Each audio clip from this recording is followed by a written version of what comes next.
पद्माली प्रभु हरे announce Krishna करेंगे श्रीनिवास आज विशेष ब्राह्मण लोग बिजनेसेस हमारे एक महान आचार्य का। सभी भक्तों को मेरा सादर प्रणाम है।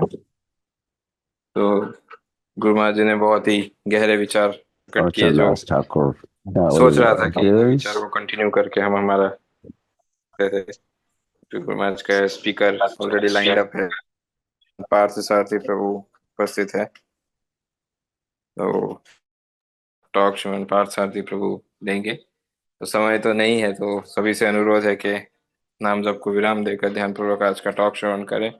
संभवतः हम आज हमारे और एक परंपरा के मुख्य आचार्य श्रील लोचन दास ठाकुर का आविर्भाव दिवस है, तो उनके विषय में हम, क्षमा कीजिए, तिरोभाव दिवस है, तो उनके विषय में हम श्रीमन पार्थ सारथी प्रभु से श्रवण करेंगे। पूर्वक आज का टॉक श्रवण कीजिए। पार्थ सारथी प्रभु से अनुरोध करते हैं आज का टॉक प्रारंभ करें प्रभु जी। हरे कृष्ण। हरे कृष्णा। हरे कृष्णा। ऐसे लग रहा था कि गुरु महाराज जी के मुखारविंद से सुने, क्योंकि गंभीरता से हमें वो लेना है, उसके ऊपर ध्यान देना है, मंत्र के ऊपर। महाराज जी कहते हैं ये ब्रह्म मुहूर्त, यही आवश्यकता है कि वैष्णव के बारे में हम चिंतन कर सके, स्मरण कर सके। उनके मुखारविंद से सुनते हैं, उनके बारे में जानते हैं। महाराज जी के चरणों में प्रणाम। तो हम चर्चा शुरू करेंगे। हम लोग शुरू करने के पूर्व संक्षिप्त प्रार्थना करते हैं। ओम अज्ञानतिमिरन्धस्य ज्ञानाञ्जनशलाकया चक्षुरोन्मिलितं येन तस्मै श्रीगुरवे नमः। श्रीचैतन्यमनोभीष्टं स्थापितं येन भूतले स्वयं रूप कदा मह्यं ददाति स्वपदान्तिकं। नमः ओं विष्णुपादाय कृष्णप्रेष्ठाय भूतले श्रीमते भक्तिवेदान्त स्वामी निति नामिने। नमस्ते सारस्वते देवे गौरवाणी प्रचारिणे निर्विशेष शून्यवादी पाश्चात्य देश तारिणे। वाञ्छाकल्पतरुभ्यश्च कृपा सिन्धुभ्य एव च पतितानां पावनेभ्यो वैष्णवेभ्यो नमो नमः। जय श्री कृष्ण चैतन्य प्रभु नित्यानंद श्री अद्वैत गदाधर श्रीवासादि गौर भक्त वृंद। हरे कृष्णा कृष्णा कृष्णा हरे हरे, हरे राम राम राम हरे हरे। हरे कृष्णा। हरे कृष्णा। तो प्रातः काल में वैष्णव के बारे में, आचार्यों के बारे में हमें जानना बहुत जरूरी है। तो आज विशेष तिथि है। वैसे कहा जाता है कि इस जनवरी महीने में, फरवरी महीने में कई सारे महोत्सव, बड़े बड़े उत्सव आते हैं। एक प्रकार से नया वर्ष उत्सव से ही शुरुआत होता है। और वैष्णव के आचार्य के जो आविर्भाव है, तिरुभाव दिन है, हमारे लिए बड़े महत्वपूर्ण है। तो उनके बारे में जानने के पूर्व हम लोग थोड़ा संक्षिप्त में कुछ चीजें जानेंगे, क्योंकि ये हम क्यों जानना चाहते हैं। ये नाम, ये दिन, आविर्भाव दिन, तिरुभाव दिन, ये हमें ये क्यों याद रखने हैं, क्यों जरूरी होता है। जिसे हम कहते हैं ना इतिहास, हिस्ट्री। हिस्ट्री यानी मतलब क्या होता है, हिज स्टोरी। मतलब भगवान के संबंधित, भगवान की कथाएं, वो इतिहास हमारे लिए महत्वपूर्ण है।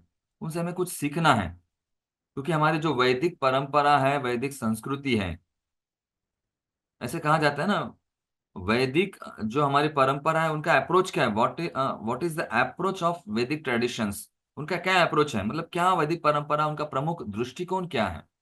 तो उनका वही दृष्टिकोण वही होता है कि हमें मूल्य और शिक्षाएं प्रदान करे, ताकि हम लोग है ना, we can draw values and learn lessons from the past times of Acharya lords. जो इनसे लीला है, उनसे हम लोग कुछ मूल्य और शिक्षाएं प्राप्त कर सके, क्योंकि तो हमारे जीवन में उतारना जरूरी है। कुछ मूल्य शिक्षाएं हम सीखते हैं, जानते हैं, और हमारे जीवन में उतारते हैं कि कैसे जीना है। हालांकि संसार में होते हुए भी संसार में है, पर संसार के नहीं होना है। We are in this world but not of this world. तो हमें ऐसे उससे इस दुनिया का नहीं होना है, इस दुनिया के परे जो आध्यात्मिक दुनिया, उनके बारे में जानना है। तो हमारे आचार्य हैं, वैष्णव हैं, गुरुवर्य हैं, इन्होंने ये प्राप्त किया है। तो जानने के लिए हमें वो दिन, उनके नाम याद रखना जरूरी होता है। तो समझ गए हम लोग ये फैक्ट्स एंड फिगर्स, ये नेम्स एंड डेट्स हम क्यों याद रखते हैं? ताकि हम लोग भी इस दुनिया से परे जिन्होंने प्राप्त किया है। वैसे ही प्रश्न अर्जुन ने भगवान से पूछा था, भगवान ये मुमकिन है या ये शक्य है? भगवान ने कहा, हाँ, बहवो ज्ञान तपसा पूता मद भावम आगता। बहवो कई सारे भक्तों ने ज्ञान और तपस्या से पूता अपने आप को शुद्ध किया है और मेरे पास आए हैं मेरे धाम, ऐसे भगवान ने स्वयं कहा है। किसी प्रकार से हम वैष्णव आचार्य उनके बारे में जानते हैं, जानना जरूरी है। इसलिए वो नाम और उनके दिन हम लोग याद रखते हैं, वो मनाते हैं। और हमारे लिए तो उत्सव होता है, उत्सव मनाना आवश्यक है। जैसे कि जरूरी है हमारे लिए, आचार्य का आविर्भाव है, तिरुभाव दिन है, जितना हम स्मरण कर पाए उतना हमारे लिए बहुत ही अच्छा है। तो आज विशेष श्री लोचन दास ठाकुर, उनका तिरुभाव महोत्सव है, उनके बारे में हम जानेंगे, उनके चरणों में प्रार्थना करेंगे। तो हम लोग शुरुआत में थोड़ा तत्व हमने देखा, अभी थोड़ा सा उनके बारे में जानने का प्रयास करते हैं, और फिर उनके जो वैष्णव गीत उन्होंने लिखे हैं, अगर समय है तो वो भी हम लोग चर्चा कर सकेंगे।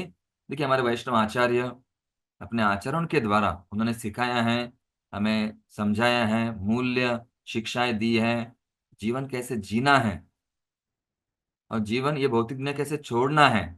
Art of living and art of living, LEAVING and LIVING। जीना है ना, मतलब जीने की राह, मतलब क्षमा कीजिए, मरने की लोगों की जीने की चाह होती है, मरने की राह होती है। उन्होंने दोनों दिखाया हमें, art of LIVING and art of LEAVING, art of dying and art of living, दोनों हमें सिखाए। गीता भागवत वही सिखाते हैं, गीता जीना सिखाती है, भागवत दुनिया कैसे छोड़ना है वो सिखाती है। उसी प्रकार से हमें आचार्यों ने सिखाया है, उनके लीलाओं के द्वारा हमें सीखना है, प्रयास तो करना है उस मार्ग पर जो भक्तिवेदांत स्वामी मार्ग है, परंपरा का मार्ग है, उससे हमें सीखना है, वही हमारी परंपरा का उद्देश्य होता है। और उनमें कई सारे आचार्य हुए हैं, उनके हम लोग आविर्भाव दिन तिरुभाव मनाते हैं, और उनके बारे में तिरुभाव के दिन हम लोग गीत गाते हैं अलग अलग। कौन सा गीत है ये भी? जे अनिल प्रेम धन करुणा प्रचुर। कि भगवान आपने, मतलब हमारे आचार्य उन्होंने लिखा है गीत के द्वारा कि आपने प्रेम धन करुणा हमारे ऊपर बरसाई है। कैसे करुणा बरसाई है? हमें गीत दिए हैं, मार्गदर्शन दिया है, हमें उपदेश दिया है, आपकी लीलाएं, भगवान की लीलाएं हमें समझाई हैं। तो ये आचार्यों को हम प्रार्थना करते हैं कि जे अनिल प्रेम धन करुणा प्रचुर, है ना प्रभु कोथा गेला आचार्य ठाकुर। इसलिए हम लोग उनके आविर्भाव दिन, तिरुभाव दिन याद रखते हैं, उनके बारे में चर्चा करते हैं। और ऐसे कहा गया है कई सारे, कहाँ मोर स्वरूप, कहाँ हमारे आचार्य कहाँ गए हैं जो हमें छोड़कर चले गए हैं। और नरतुना ठाकुर कहते हैं यहाँ पर इस गीत में कि एक काले कोथा गेरा गोरा नटराज, कहाँ गए हमारे चैतन्य महाप्रभु, नित्यानंद प्रभु आचार्य। और भावनाओं देखो कैसी, कितनी उनकी जो विरह भावना प्रकट होती है। पाषाणे कुटीब माथा अनले पशिब, कि अगर मैं उनके विरह में क्या करूंगा, तो उनके विरह में मुझे इतना विलाप करूंगा, इतना मैं रोऊंगा कि अपना सर मैं पत्थर के ऊपर मारूंगा, और या पत्थर के ऊपर अपना सर पटकूं या फिर अग्नि में प्रवेश करूं। उनके विरह में मुझे जीना मुश्किल हो रहा है, ऐसे हमारे आचार्यों की प्रार्थना होती है। से सब संगे रे संगे जय कैला विलास, से संग न पाइया कांदे नरोत्तम दास ठाकुर। नरोत्तम ठाकुर रोते हैं, प्रार्थना करते हैं कि मुझे उनका संग प्राप्त करना है, वैष्णव आचार्यों का। तो इसी प्रकार से हमारे आचार्य की भावना हम प्रकट समझ सकते हैं, क्योंकि उन्होंने हमें क्या क्या दिया है। और विशेष करके यहाँ पर हम आज श्री नरसिंहदास ठाकुर के बारे में चर्चा करेंगे। तो हमारे 3 आचार्य हैं जिन्होंने अलग अलग चैतन्य महाप्रभु की लीलाओं का वर्णन किया है। जैसे हम जानते हैं चैतन्य चरितामृत, चैतन्य भागवत और चैतन्य मंगल। तो चैतन्य चरितामृत उन्होंने उनकी रचना की है श्री कृष्णदास कविराज गोस्वामी, कृष्णदास कविराज ठाकुर, उन्होंने उनकी रचना की है, जो हम जानते हैं अलग अलग 9 खंडों में वो ग्रंथ हैं। कई बार हम चर्चा भी करते हैं, उनके बारे में पढ़ते हैं, वैष्णव से सुनते हैं, आपके पास ग्रंथ होगा शायद। तो इसी प्रकार से कृष्णदास कविराज गोस्वामी उन्होंने चैतन्य चरितामृत में सब लीलाएं चैतन्य महाप्रभु की लिखी है। और फिर चैतन्य भागवत, जो लीलाएं चैतन्य चरितामृत में नहीं आती है वो लीलाएं चैतन्य भागवत में आती है। देखिए हमारे आचार्य किस प्रकार करते हैं, एक दूसरे को ऐसे काटने का प्रयास नहीं करते हैं। तो जो चैतन्य भागवत में जो लीलाएं हैं वो चैतन्य चरितामृत में नहीं है, वो दूसरे से सामंजस्य जानते हैं कि जो लीलाएं वृंदावन दास ठाकुर उन्होंने लिखी है, मैं लीलाएं चैतन्य चरितामृत में नहीं लिखूंगा, उसके अलावा कुछ लीलाएं लिखूंगा। वैसे तो हरि अनंता, हरि कथा अनंता, चैतन्य महाप्रभु की लीलाएं तो अनंत है, कई सारी हैं। तो जो चैतन्य लीलाएं चैतन्य भागवत में हैं वो चैतन्य चरितामृत में नहीं है, तो चैतन्य चरितामृत में पढ़ना जरूरी है, चैतन्य भागवत भी आवश्यक है। और फिर लोचनदास ठाकुर उन्होंने लिखा है चैतन्य मंगल। तो हमें ये समझना जरूरी है, क्योंकि जो लीलाएं फिर चैतन्य चरितामृत में नहीं है, चैतन्य भागवत में नहीं, उसके अलावा और लीलाएं जो दिखाती है और उसमें क्या क्या सीखना है, कुछ चीजें हैं, वो चैतन्य मंगल में श्री लोचनदास ठाकुर इनके द्वारा विरचित की गई है, उनकी रचना की गई है।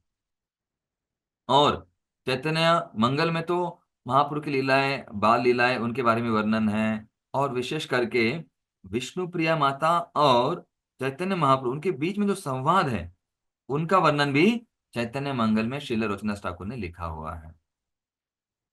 और देखिए लोचनदास ठाकुर, उनका आविर्भाव चैतन्य महाप्रभु इस धरातल पर अप्रकट होने के बाद, चैतन्य महाप्रभु के, है ना, अप्रकट होने के पश्चात 34 साल के बाद 1520 में वर्धमान जिले के कटवा, कटवा नाम के गांव में एक कोगरमा, छोटा सा एक परिसर है, कोगरमा में एक ब्राह्मण परिवार में हुआ।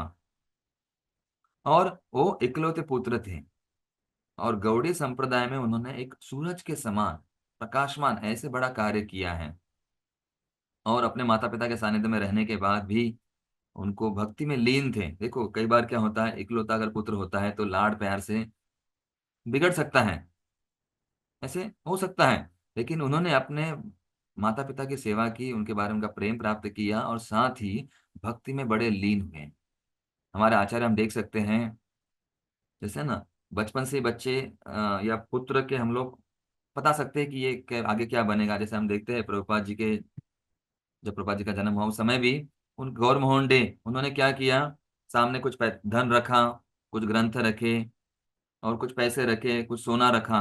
ऐसे रखते हुए उन्होंने देखा कि पुत्र किसको स्पर्श करता है, तो सोना चमक रहा था, पैसे भी वहां थे, लेकिन प्रभुपाद जी ने कौन सी चीज को पकड़ा, भागवतम शास्त्र को। तो कई बार हम बचपन से देख सकते हैं कि पुत्र के क्या क्या भविष्य में गुण होने वाले हैं, प्रकट होने वाले हैं, उनका हम लोग हॉरोस्कोप देखते हैं, भविष्य देखते हैं, जानते हैं। जैसे मराठी में कहा जाता है, मुलाचे पाय पाळण्यात दिसतात, कि बच्चे के जो हम लोग देख समझ सकते हैं कि वो आगे क्या होने वाला है, क्या बनने वाला है, उसके लक्षण के द्वारा। तो हमारे आचार्य वो भी बचपन से ही ऐसे गुण प्रकट करते हैं, दिव्य लक्षण प्रकट करते हैं, वो साधारण नहीं होते हैं, जिन्हें नित्य सिद्ध कहा जाता है। और फिर लोचनदास ठाकुर वो भी नित्य सिद्ध थे, और फिर बचपन से उन्होंने अलग अलग भक्तों का संग प्राप्त किया, और दिव्य भक्त गुण उनमें प्राप्त हुए, भगवान के प्रति आ, भक्ति में लीन होते थे। और गौड़ी संप्रदाय में उन्होंने ऐसे ऐसे ग्रंथ लिखे, जो ग्रंथ चैतन्य महाप्रभु की बाल लीलाओं का सागर उन्होंने उदीयमान किया, और हमेशा उसमें वो डूबे रहते थे चैतन्य महाप्रभु के स्मरण में। और उनके भजन, भजन तो क्या श्रील प्रभुपाद जी के द्वारा हमेशा गाए जाते थे। ये सारे गीत उन्होंने लिखे हैं, कई सारी रचना उन्होंने की है। तो यहाँ पर केवल प्रमुख कुछ ग्रंथों की उल्लेख उद्धृत किया गया है। परम करुणा बहुदुई जन निताई गौरचंद्र बहुत प्रसिद्ध गीत है। और लोचनदास ठाकुर के वैष्णव गीत पर ही प्रभुपाद जी ने कई सारे गीतों पर टिप्पणी लिखी है। प्रभुपाद जी ने कई सारे बहुत कम ही वैष्णव गीतों पर टिप्पणी लिखी है, उनमें से कई सारे जो है नरोत्तमदास ठाकुर और श्रील लोचनदास ठाकुर इनके गीतों पर टिप्पणी लिखी हुई है। और इतना ही नहीं है, तो भक्ति सिद्धांत सरस्वती ठाकुर हमेशा लोचनदास ठाकुर जी के चैतन्य मंगल को मुद्रित करते थे और वितरित भी करते थे। देखो मतलब इतने ग्रंथ वो शक्तिशाली थे, चैतन्य मंगल इतना महत्वपूर्ण था कि भक्तिसिद्धांत ठाकुर वो मुद्रित कर कर उनका स्वयं वितरण करते थे। और श्रील प्रभुपाद जी को ये जो भजन है लोचनदास ठाकुर जी के बड़े प्रिय थे, हमेशा वो गाते थे, क्योंकि इन गीत में गौरांग महाप्रभु का प्रेम सागर का वर्णन किया गया है ना। परम करुणा बहु द्विजन अवतार सार, है ना, उसमें क्या है, सारा अवतार उसके बारे में वर्णन है। गौरा शिरोमणि के जाबे भाई, कहाँ जाना है भाई, इनके बारे में वर्णन किया गया है। निताई गुणमणि अमार, और नित्यानंद प्रभु के गीत भी उन्होंने विशेष गुणगान किया है लोचनदास ठाकुर जी ने। और प्रभुपाद जी ने उसके ऊपर टिप्पणी लिखी है, भजो भजो भाई चैतन्य निताई, सुदृढ़ विश्वास करो। और उस गीत में तो लोचनदास ठाकुर कहते हैं कि मेरे प्यारे भाई, चैतन्य महाप्रभु नित्यानंद नित्यानंद प्रभु के ऊपर विश्वास करो, और ऐसा मत सोचो कि यह जप और नृत्य वांछित है, तो ये हमारे लिए स्वयं उन्होंने लाया है। हरि नाम बोल रे, हरि नाम आनी अच्छे गौर निताई रे, हरि नाम बोल भाई रे। तो हरि नाम हम ये लाया है, चैतन्य महाप्रभु नित्यानंद प्रभु ने दोनों ने लाया है, तो ये हरि नाम स्वीकार करो, नित्यानंद प्रभु का चरण पकड़ो। और वो कई बार कुछ आपने देखा होगा, अगले वाले हम चर्चा करेंगे, अकरो दो परमानंद नित्यानंद राय, उस गीत में स्वयं कहते हैं लोचनदास ठाकुर, हे न अवतारे जा रति न जन्मीलो, लोचन बोले से ये पापी ये लो आर गेलो। कि जो नित्यानंद प्रभु के गुणगान नहीं करता है, नित्यानंद प्रभु का नाम नहीं लेता है, वो पापी है। अगर उद्धार हमें करना है तो नित्यानंद प्रभु का नाम लेना ही चाहिए, ऐसे वर्णन लोचनदास ठाकुर ने किया है उनके गीतों में।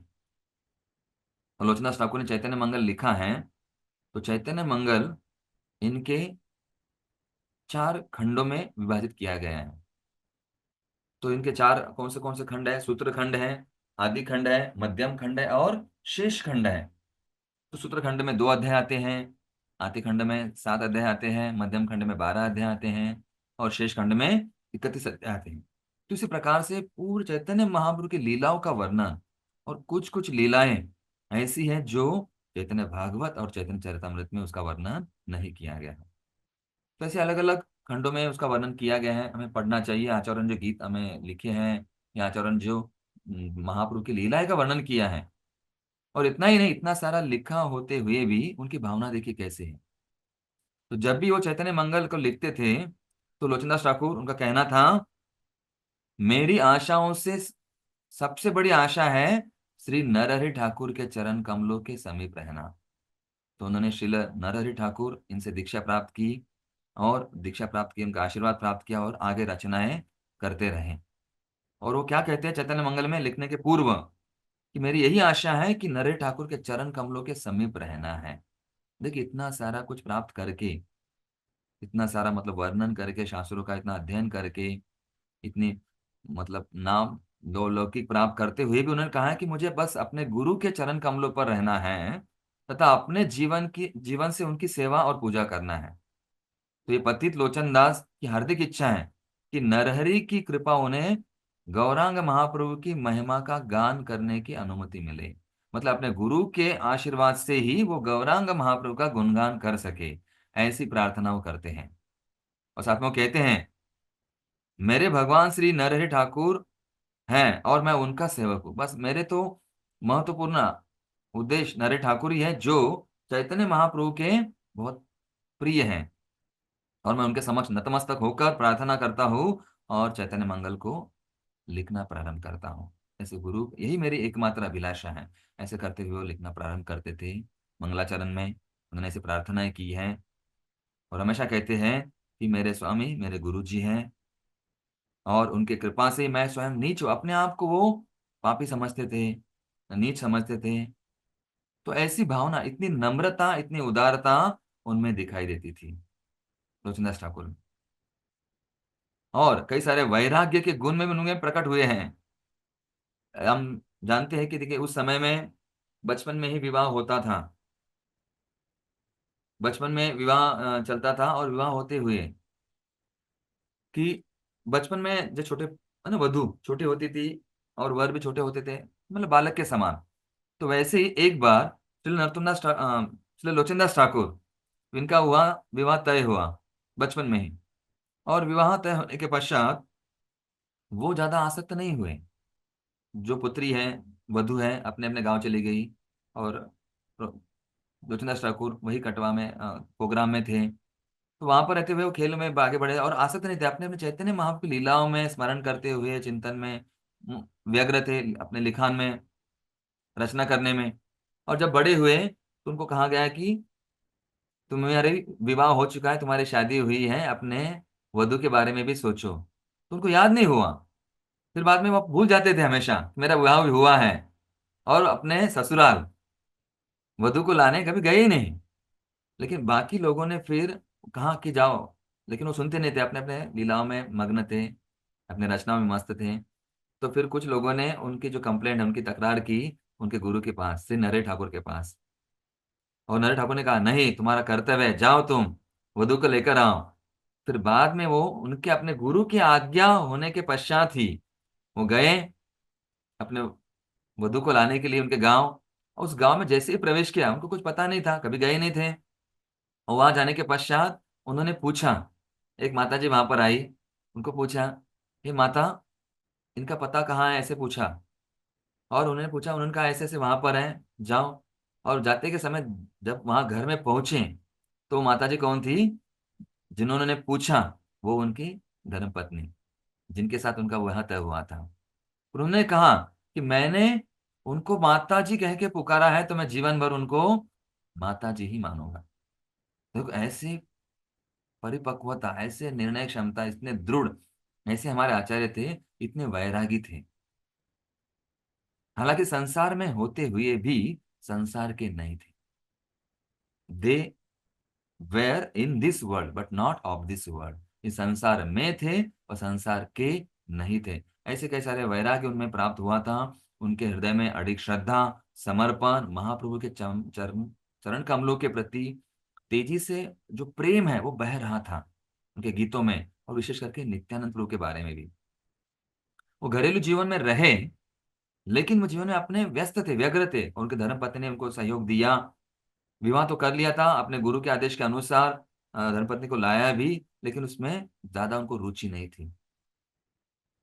तो इस प्रकार से वो आगे बढ़ते रहे, संसार को क्षण भंगुर मानते थे, गुरु के आज्ञा के अनुसार कार्य किया। और इस प्रकार से लंबे समय तक उन्होंने अपने कार्य किए, वैष्णव गीत लिखे। और उन्होंने निश्चय कर लिया कि मैं अपने जीवन में गुरु के आदेश का पालन करूंगा। ऐसे करते करते फिर उन्होंने चैतन्य मंगल जो ग्रंथ लिखा, कई सारे वैष्णव गीत लिखे, हम जो जान पाए। तो हमारे वैष्णव आचार्य हमें सिखाते हैं कि वैराग्य कैसे रखना है संसार में होते हुए भी, और कैसी हमारी भावना होनी चाहिए। हम लोचनदास ठाकुर इनके बारे में देखते हैं। देखिए, उन्होंने जो गीत लिखा है हमारे लिए, हम देखते हैं। इस गीत से हमें पता चलेगा नित्यानंद प्रभु का वर्णन उन्होंने कैसे किया है। देखिए यहाँ पर कहा कहते हो, देखो गीत में किसी भक्त का गुणगान, या भक्त कैसा है हम कैसे जानेंगे? जब वो बोलते नहीं तब तक उनका तत्व क्या है, जानने के पश्चात पता चलेगा कि वो भक्त कैसे हैं। तो लोचनदास ठाकुर भी बड़े वैरागी थे, और नित्यानंद प्रभु के प्रति उनका विशेष प्रेम था। तो देखिए, ये गीत हम अभी नित्यानंद प्रभु से आने वाली है, तो ये गीत गाते ही है। अकरो दो परमानंद नित्यानंद राय, अभिमान शून्य निताय नगरे बेड़ाय, अधम पति ते जीवेर द्वारे द्वारे गिया, हरि नाम महामंत्र दीक्षिण बिलाइया, जारे देखे तारे कहे दंत तृण धरी, हमारे किनिया लय बोलो गौर हरि, ए बोली नित्यानंद भूमे गड़ी जाय, सोनार पर्वत जेन धुलाते लोटाय, हे न अवतारे जा रति न जन्मी लो, लोचन भले से ही पापी ये लो आर गेलो। देखिए उनकी भावना क्या है, स्वयं अपने आप को इतनी नम्रता से वो प्रकट करते हैं कि मैं लोचनदास ठाकुर, मैं पापी हूं, कि मुझे नित्यानंद प्रभु के रति, नित्यानंद प्रभु के चरणों के प्रति रति नहीं है, आकर्षण नहीं है। देखिए, इतना सब होते हुए भी, इतना बड़ा वर्णन, विस्तृत वर्णन वो कर रहे हैं, ये होते हुए भी वो कह रहे हैं कि मैं पापी हूं, एलो आर गेलो, मैं आया और गया। ऐसे हमारे आचार्य हमें सिखाते हैं कि कैसे हमें इतना सारा होते हुए भी नम्रता से कार्य करना है। चाहे कैसे लोचनदास ठाकुर है, नरतनदास ठाकुर है, कई सारे हमारे वैष्णव गीत हैं, हमारे भक्तुन ठाकुर जी है, वैष्णव आचार्य हम परंपरा में हमें सिखाते हैं कि हमें नम्रता कैसे रखनी है अपने आप को। क्योंकि है ना, पतित पावन हेतु तव अवतार। अगर अपने आप को हम लोग बड़ा मानते हैं, तो महाप्रभु की कृपा हमारे लिए नहीं है, नित्यानंद प्रभु की कृपा हमारे लिए नहीं है। अगर अपने आप को हम पतित मानते हैं, तो भगवान कौन है? पतित पावन। तो हम पतित पावन, अगर हम लोग अपने आप को पावन मानेंगे तो हमारे ऊपर कृपा नहीं होगी। अगर अपने आप को पतित मानते हैं, तो हमारे आचार्यों की, वैष्णव की, गुरु की कृपा हमारे ऊपर होती है। और यहाँ पर सिखाते हैं लोचनदास ठाकुर कि मैं इतना पापी हूं, ऐसे आया और गया। तो ये हमारे लिए किस लिए होती है लीलाएं? कि हमें जो ये सार रूप में सब कुछ एकत्रीकरण, जिसे कहते हैं कंसोलिडेशन एंड कंटिन्यूएशन। ये सब जो हमारे आचार्य ने दिया है हमें धरोहर, जो हमारे वैष्णव गीत हैं, प्रार्थनाएं हैं, जो सूत्र रूप में, सार रूप में दिया हुआ है सब कुछ, चैतन्य मंगल है, आज गीत हैं, ये हमें एकत्रीकरण, हमारी भावना को एकत्रीकरण करके और आगे उसका विस्तार और हमारा दृष्टिकोण एक केंद्र के ऊपर लाने के लिए, चैतन्य महाप्रभु नित्यानंद प्रभु के चरण कमल पर लाने के लिए ये व्यवस्था उन्होंने की है। तो इसलिए हमें ये जानना बहुत जरूरी है। तो हम यही आचार्यों का गुणगान करते हैं, जानते हैं, और उन्होंने गीत तो लिखे हैं, कई सारे गीत तो हम इतना चर्चा कर नहीं पाएंगे, लेकिन यहाँ पर केवल एक ही गीत है जो है अकरुद परमानंद सब परम करुणा। ये गीत देखिए, इसकी टिप्पणियां पढ़ी है, प्रभुपाद जी ने हमें जिनके बारे में बताया है। तो उद्देश्य क्या होता है? वही उद्देश्य है कि इन आचार्यों के बारे में हमें जानना है, इनके नाम सुनना है, इनके नाम याद रखना है। जैसे चैतन्य भागवत इन्होंने लिखा है, या फिर चैतन्य चरितामृत इन्होंने लिखा है। और देखिए, इन्होंने जो इतना सारा लिखा होते हुए भी तो ये प्रामाणिक है कि नहीं, कई बार लोगों के मन में शंकाएं आती हैं। तो इसके ऊपर मुरारी गुप्त नामक एक वैष्णव थे, जिन्होंने एक संस्कृत में पुस्तक लिखी थी, चैतन्य महाप्रभु के बाल लीलाओं का वर्णन। तो इनके आधार पर ही चैतन्य मंगल में लोचनदास ठाकुर ने उसका विस्तार किया है, विस्तृत वर्णन किया है, अलग अलग सूत्रों में, अलग अलग खंडों में। जैसे 4 खंडों में हम देखते हैं, सूत्र खंड, आदि खंड, मध्यम खंड, शेष खंड में। तो उन्होंने आधार लिया है मुरारी गुप्त के जो संस्कृत कड़चा है, जिनके जो लिखे हुए हैं गीत, जो शास्त्र है, उनका विस्तार उन्होंने किया है। और इतना ही नहीं, तो लोचनदास ठाकुर इन्होंने अलग अलग वैष्णव के बारे में भी गुणगान किया है। और उन्होंने जो भी लिखा है, कई सारे जो गदाधर पंडित है, मतलब जो दामोदर गौरीदास पंडित है, ऐसे कई सारे आचार्यों के ऊपर उन्होंने टिप्पणी लिखी है, उनके बारे में वर्णन लिखा है। तो कई सारे प्रार्थनाएं, कई सारे रचनाएं, कई सारे गीत उन्होंने स्वयं लिखे हुए हैं। तो ये प्रामाणिक इसलिए है क्योंकि उन्होंने परंपरा में आधारित, मुरारी गुप्त है, अलग अलग आचार्य के आधार पर ही है। और कई बार कहा जाता है वृंदावन दास ठाकुर, उन्होंने वेद व्यास कहा गया है, उन्होंने चैतन्य भागवत लिखा है।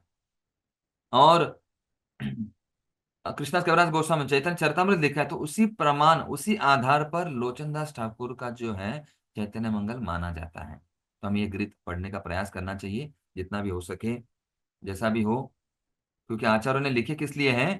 क्योंकि हमें मूल्य इससे हम सीख सके और इससे शिक्षाएं प्राप्त कर सके, अपने जीवन में उतार सके। ताकि हम देखते हैं कि हम भी संसार में हैं, आचार्य भी संसारों में थे, लेकिन उन्होंने उससे रास्ता निकालकर भगवान के चरण कमलों का आधार लिया है, चरण कमलों को छोड़ा नहीं, पकड़ के रखा है। और उनके मन में वही हमेशा चीज होती थी कि उनके केंद्र उनका था कृष्ण। जैसे हम कहते हैं गृहस्थ और गृह में दी, तो आचार्य गृहस्थ में थे, लेकिन उनका उद्देश्य भगवान थे, भगवान के केंद्र बिंदु होकर उन्होंने अपने गीत, अपना संसार, सब चीजें पूरी की। तो हमें भी उनसे वही सीखना है, और लोचनदास ठाकुर उनसे वही प्रार्थनाएं करनी है कि हमें, कि आपके जो गीत लिखे हैं उनका हम लोग आधार ले सके, नित्यानंद प्रभु को प्रार्थना कर सके, और आगे बढ़कर हम लोग इस बारे में जान सके। कम से कम आपने लिखे हुए ग्रंथ, हमें उनके नाम तो याद नहीं होते, कम से कम, हाँ, पढ़ना तो मुश्किल होता है, तो कम से कम उनके नाम तो याद रखें, उनको समझ सके, और उसने वैष्णव गीत हम लोग याद रखकर आगे गा सके। ये हमें प्रार्थना करनी है। उनके तिरुभाव के दिन हम उनको वही प्रार्थना करते हैं, याद, उनको स्मरण करते हैं। आपने जितने गीत लिखे हैं कम से कम उतना पढ़ सके, वही भावना हमारे हृदय में रहे, और नित्यानंद प्रभु की कृपा हमारे ऊपर हो, ताकि हम लोग चैतन्य महाप्रभु को समझें, और चैतन्य महाप्रभु को समझेंगे तो राधा कृष्ण को समझेंगे, और राधा कृष्ण को समझेंगे तो कृपा हमारे ऊपर अपने आप परंपरा में आगे बढ़ेंगे, और भगवान के धाम हम लोग प्रवेश करेंगे। हरे कृष्णा कृष्ण कृष्ण हरे हरे, हरे राम राम राम हरे हरे। श्रील रोचनदास ठाकुर तिरुभाव महोत्सव की जय, श्रील प्रभुपाद की जय, वैष्णव ठाकुर की जय, अनंत कोटि वैष्णव वृंद की जय, निताई गौर प्रेमानंदे, हरे हरि बोल। धन्यवाद। Thank you so much Partha Sarathi Prabhu आज के सेशन के लिए। समय कम था, फिर भी प्रभु जी ने पूरा टॉपिक कवर कर लिया, और श्री लोचनदास ठाकुर की महिमा गुणगान हम सभी को सुनाए। तो सभी से अनुरोध है, महामंत्र का उच्चारण करके हम श्रीमन पार्थ सारथी प्रभु का हृदय पूर्वक आभार व्यक्त करते हैं आज के सत्र के लिए। हरे कृष्णा कृष्ण कृष्ण हरे हरे, हरे राम राम राम हरे हरे। इसी के साथ हम आज के सत्र को यही विराम देते हैं। कल ब्रह्मा जी के सानिध्य में हरि नाम जप और टॉक के लिए हम पुनः एकत्रित होंगे। थैंक यू अगेन पार्थसारथी प्रभु। Hare thank you very Krishna. Much प्रभु जय हरि नाम प्रभु की जय। हरे कृष्ण महामंत्र की जय। श्रील प्रभुपाद की जय। परम पूज्य श्री लोकनाथ स्वामी गुरु महाराज की जय। श्री लोचन दास ठाकुर महाशय की जय। वांछा कल्पतरुभ्यश्च कृपा सिंधुभ्यो एव च पतितानां पावनेभ्यो वैष्णवेभ्यो नमो नमः। अनंत कोटि वैष्णव की जय।